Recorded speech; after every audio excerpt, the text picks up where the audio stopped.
स्वागतम, खुशामदीद हिंदी सिनेमा के उस सफ़र में जहां हैं ढेरों सुरीले तराने और सैकड़ों अनकहे अफसाने। आप सबका इस्तकबाल करता हूं इस शो में जिसका नाम है Suhana Safar with Annu Kapoor. Thank you very much. सिर्फ 92.7 बिग एफएम पर। मेहरबान दोस्तों, आज मैं सुनाऊंगा कहानी ग्रेट एक्ट्रेस सिंगर सुरैया के एक ऐसे दीवाने की जो मिलने चला आया लाहौर से बंबई पटरी पटरी के सहारे। इसके अलावा आज मैं सुनाऊंगा कि कैसे एक फिल्म डायरेक्टर ने राजेश खन्ना से उनकी लेट लतीफ़ी की आदत बंद करवा दी, कैसे आनंद बख्शी ने दी श्रद्धांजलि ग्रेट पोइट राजा मेहंदी अली खां साहब को, और कैसे देवानंद की एक टोपी उन्हें मिली बरसों के बाद एक फैन के पास। ऐसी ही कुछ कही और अनकही दास्तानें, उन दास्तानों से जुड़े तराने लेकर आ गया हूं मैं सुहाना सफर विद अन्नू कपूर में। Welcome to Suhana Safar with Annu Kapoor.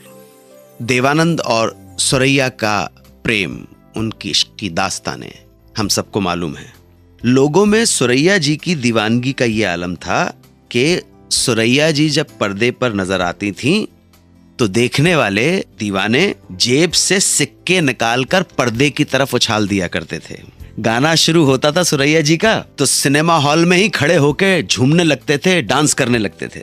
इन्हीं दीवानों में सुरैया जी का एक दीवाना लाहौर से था जिसने उनकी फिल्म दिल लगी 2 हफ्ते तक रोजाना देखी, हर शो। और जब फिल्म देखने की वजह से जेब खाली हो गई तो उसने ये फैसला किया कि अब सुरैया को देखने खुद वो बंबई जाएगा। लेकिन लाहौर से बंबई जाने के पैसे उसके पास नहीं थे, लेकिन जुनून ऐसा था, दीवानगी ऐसी थी कि उसने पक्का इरादा कर ही लिया कि लाहौर स्टेशन से बंबई की तरफ आने वाली रेल की पटरी के सहारे सहारे चलना शुरू किया। और चलता गया, चलते चलते जैसे तैसे कई दिनों बाद आ पहुंचा वो बंबई। फिल्म स्टूडियोज के चक्कर लगाने शुरू कर दिए।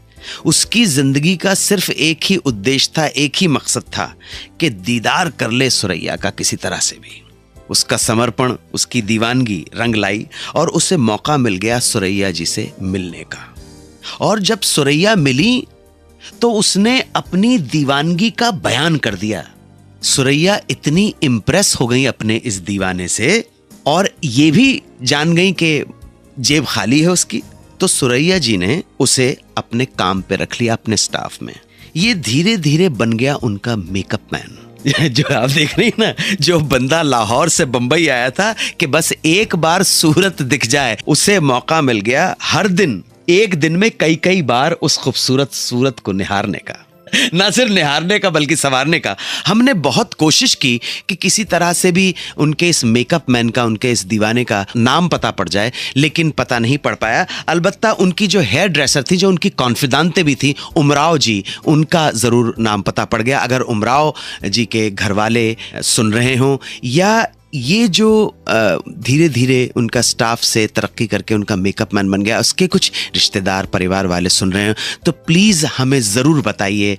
हम आपको इनवाइट करते हैं अपने स्टूडियो में, आप प्लीज़ आइए और बताइए। हमारा नंबर है 55454। SMS कीजिए, लिखिए बिग स्पेस सुहाना सफ़र, उसके बाद अपना मैसेज दिखिए। हमारा यही नंबर है, प्लीज़ हम वेट करेंगे आपका। 50 साल से भी पहले देवानंद ने एक हैट अपने सर से उतारकर फैंस के बीच उड़ा दी थी। एक फैन ने उसे पकड़ लिया और आधी सदी गुजरने के बाद एक दिन अचानक उसी हैट का जिक्र देव साहब के सामने हो गया। कैसे, कौन लाया, बताऊंगा वापस आकर। आप सुनते रहें सुहाना सफर विद अन्नू कपूर। सुनते रहिए रेडियो का number 1 show Suhana Safar with Annu Kapoor, सिर्फ 92.7 बिग एफएम पर।